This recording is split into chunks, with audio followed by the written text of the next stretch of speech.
Hello guys, तो आज की इस वीडियो में हम बात करने वाले हैं the basic structure of a C program के बारे में। तो अब तक जो मैं आपको दिखाता आया हूँ the basic structure of a C program, वो क्या करता था, वो हेलो वर्ल्ड प्रिंट करता था। तो फिर आज की इस वीडियो में हम देखेंगे कि उसमें जो भी चीज़ें हमने लिखी थी, हैश इंक्लूड, जो भी कुछ लिखा था, उस सब का क्या मतलब है। और तो चलिए स्टार्ट करते हैं हमारे basic structure of a C program से। तो एक सी प्रोग्राम का सबसे ज़्यादा बेसिक स्ट्रक्चर जो होता है वो होता है सबसे पहली चीज़ डॉक्यूमेंटेशन सेक्शन। इसके अंदर हम प्रोग्राम के बारे में लिखते हैं, किसने बनाया है वो लिखते हैं, कौन सा वर्जन है वो सब लिखते हैं। तो ये एक कमेंट सेक्शन मान लीजिए। इसके अंदर हम कमेंट्स लिखते हैं, जैसा कि मैंने लिखा हुआ है। मल्टी लाइन कमेंट्स के अंदर लिखा है program to display hello world. तो फिर ये सीधी सी बात है, ये प्रोग्राम हेलो वर्ल्ड प्रिंट करेगा जब ये रन होगा। और ऑथर अपना नाम लिख रखा है। और बस यही सब होता है डॉक्यूमेंटेशन सेक्शन के अंदर। उसके बाद आता है हमारा लिंक सेक्शन। इसमें लिखा है hash include S T D I O dot H. अब इसका मतलब सुनिए, S T D I O dot H का मतलब है standard input output. Dot H है एक हेडर फाइल, जैसे डॉट एम पी फोर होता है, जैसे डॉट जेपेग होता है, जैसे डॉट सी होता है। वैसे ही डॉट एच हेडर फाइल्स होती हैं जो सी प्रोग्राम में हम इंक्लूड करते हैं प्री प्रोसेसिंग करने के लिए। तो फिर प्री प्रोसेसिंग हम अभी अगले वीडियो में और अच्छे से डिस्कस करेंगे। हैश इंक्लूड क्या करता है, जैसा कि ये वर्ड ही कह रहा है, ये S T D I O H वाली फाइल को हमारे प्रोग्राम के अंदर इंक्लूड कर लेता है, इसको इंपोर्ट कर देता है हमारे प्रोग्राम के अंदर। कि जब प्री प्रोसेसिंग हो तो फिर S T D I O dot H से हमारी प्री प्रोसेसिंग हो इसमें। उसके बाद हमारा है ये डेफिनेशन सेक्शन। इसके अंदर हम चीज़ें डिफाइन करते हैं, जैसे इसमें मैंने हैश नंबर डिफाइन कर रखा है, हैश नंबर 5। ये क्या है, नंबर एक कांस्टेंट ये डिफाइन कर देगा जो आगे प्रोग्राम में चेंज नहीं होता। तो फिर जब मैं प्रोग्राम में मेन में जब भी नंबर को कॉल करूँगा, जब भी नंबर को का मैं रेफरेंस लूँगा, तो मेरे पास 5 वैल्यू आ जाएगी उसकी। मैं नंबर पे कोई ऑपरेशन नहीं कर सकता। कांस्टेंट्स और वेरिएबल में फ़र्क होता है। तो फिर इस चीज़ के बारे में हम बात करने वाले हैं आगे वाली वीडियोस में। तो आप ये समझ जाइए कि ये कांस्टेंट है और ये चेंज नहीं होगा। तो फिर डिफाइन से हम जो है कांस्टेंट्स अपने डिक्लेयर करते हैं। उसके बाद है हमारा global declaration section. Global declaration section के अंदर हम अपने ग्लोबल वेरिएबल्स को जो है डिक्लेयर करते हैं। जैसे इंट एक्स इक्वल्स 10। तो फिर इंट एक्स जो है, ये जो हमारा एक्स है, ये किसी भी फंक्शन के अंदर नहीं है, ये कोई लोकल वेरिएबल नहीं है, ये बाहर यूज़ हो रहा है, इसलिए हम इसे ग्लोबल वेरिएबल कहेंगे। हम इसके बारे में भी आगे अच्छे से डिस्कस करेंगे।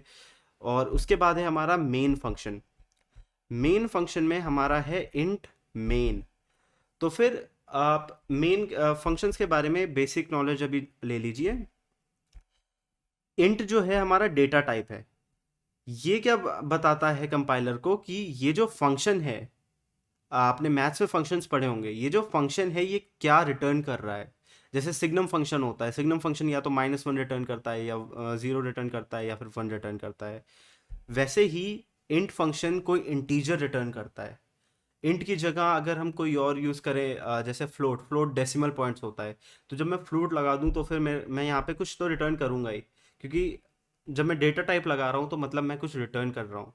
और वो रिटर्न वैल्यू जो होगी वो उसी टाइप की होगी जिस टाइप का मैं यहाँ पे डेटा टाइप यूज़ करूँगा। मेन ये हमारा है फंक्शन का नाम।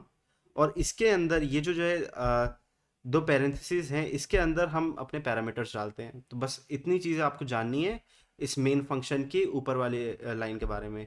ये हमारा एक फंक्शन बना रहा है जिसका नाम मेन है।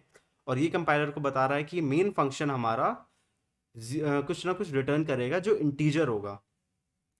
अब मेन क्यों लिख रखा है, हर जगह पे आप देखोगे कि मेन क्यों लिखा हुआ है। मेन हमारे प्रोग्राम का एंट्री पॉइंट होता है। तो जब भी हम कंपाइल करके उसे रन करते हैं ना, तो फिर सबसे पहले वो मेन में जाता है। मेन हमारा एंट्री पॉइंट है, तो सबसे पहले उसी में जाएगा। उसके बाद वो बाकी चीज़ें देखेगा कि जो है बाकी चीज़ों को हमें यूज़ करना है नहीं करना, वो सारी चीज़ें हम मेन में बताते हैं वो कंपाइलर को। उसके बाद है हमारा print F function. Print F एक आउटपुट फंक्शन है, ये चीज़ें डिस्प्ले करता है। प्रिंट एफ एक फंक्शन है, जैसा कि देखिए फंक्शन पैरेंथेसिस के अंदर हमने इसमें पैरामीटर दे रखा है, ये एक स्ट्रिंग। स्ट्रिंग्स के बारे में भी हम आगे डिस्कस करेंगे। ये क्या करेगा, डबल कोट्स के अंदर जो भी होगा उसको डिस्प्ले कर देगा। अब printf फंक्शन हम यूज़ कर रहे हैं, printf फंक्शन का मतलब आखिर हमारे कंपाइलर को कैसे समझ आएगा, क्योंकि हमने हैश इंक्लूड stdio.h यूज़ किया है।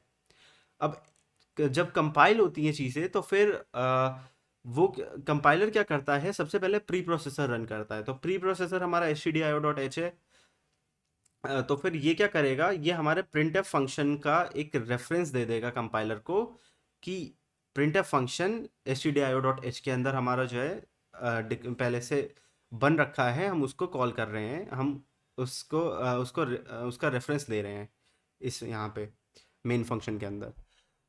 तो printf फंक्शन यही करता है, आपकी चीज़ें डिस्प्ले करता है। तो फिर इसके बारे में भी हम आगे जानेंगे कि printf फंक्शन के अंदर हम और क्या क्या चीज़ें डिस्प्ले कर सकते हैं, कैसे डिस्प्ले कर सकते हैं। उसके बाद है हमारा रिटर्न ज़ीरो। तो जैसा कि मैंने आपको बताया, इंट फंक्शन है हमारा, इंटीजर टाइप का फंक्शन है जो एक इंटीजर रिटर्न करेगा। तो फिर रिटर्न ज़ीरो, ज़ीरो एक इंटीजर है, तो फिर ये ज़ीरो रिटर्न करेगा कंपाइलर को। और जनरली अगर आप जानना चाहो तो फिर ज़ीरो मतलब होता है कि आपका प्रोग्राम सक्सेसफुली रन कर चुका है, जब वो ज़ीरो रिटर्न करता है। जब वन रिटर्न करता है तो फिर कोई एरर आई है। तो फिर बेसिकली आपका ये ऐसे वर्क करता है। उसके बाद है हमारा सब प्रोग्राम सेक्शन। कई लोग इसको सब रूटीन सेक्शन कहते हैं, सब फंक्शन सेक्शन कहते हैं।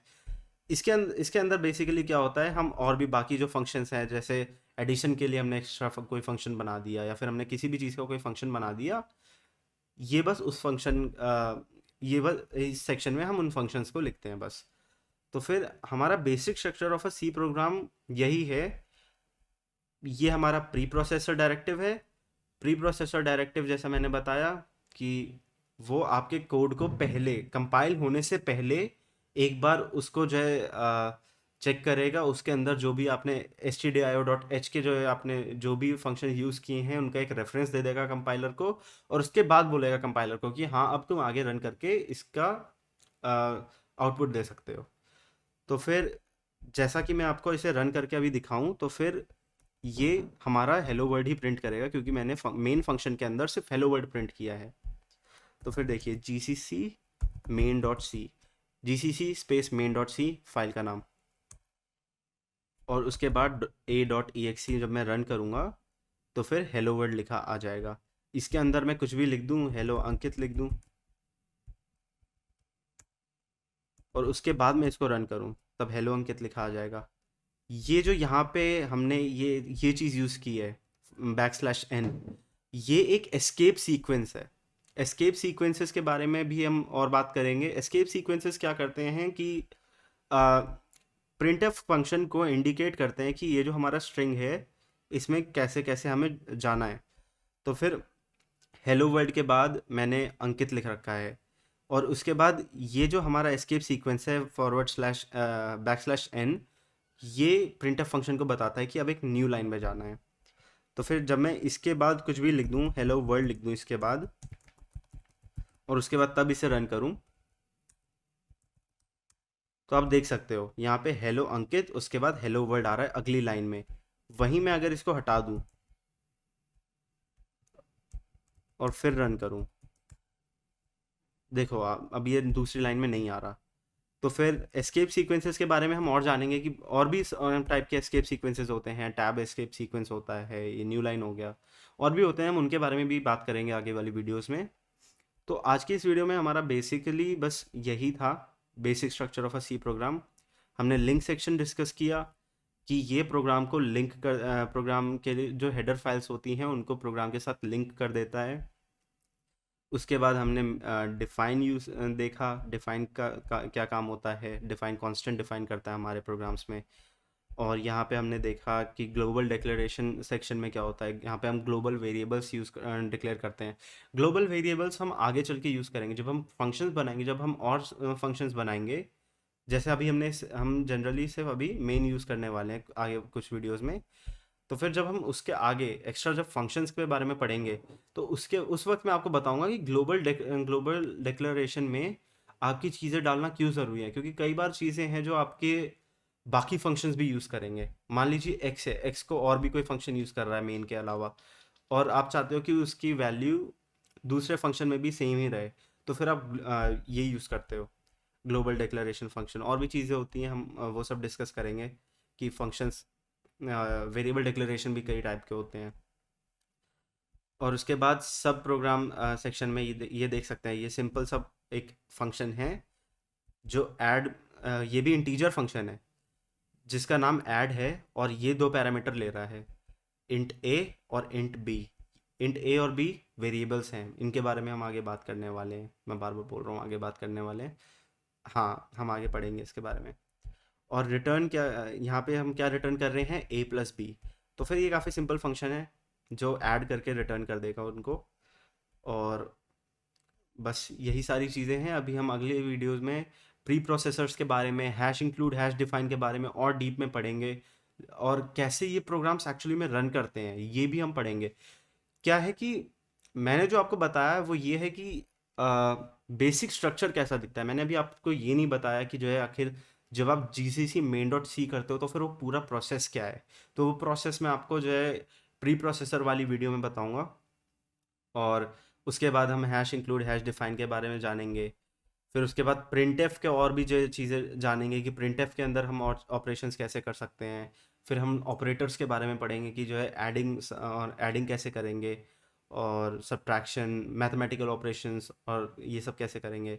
फिर उसके बाद लॉजिकल ऑपरेशंस करने जाएंगे हम। उसके बाद लूपिंग, काफ़ी सारी चीज़ें होंगी। जैसा कि मैंने आपको पहली दो वीडियोस में बता रखा है कि ये कोर्स काफ़ी इंटरेस्टिंग होने वाला है। तो कीप अप विद मी। अब हम अगली वीडियो में मिलेंगे। Thank you for watching. Now I will see you in the next one.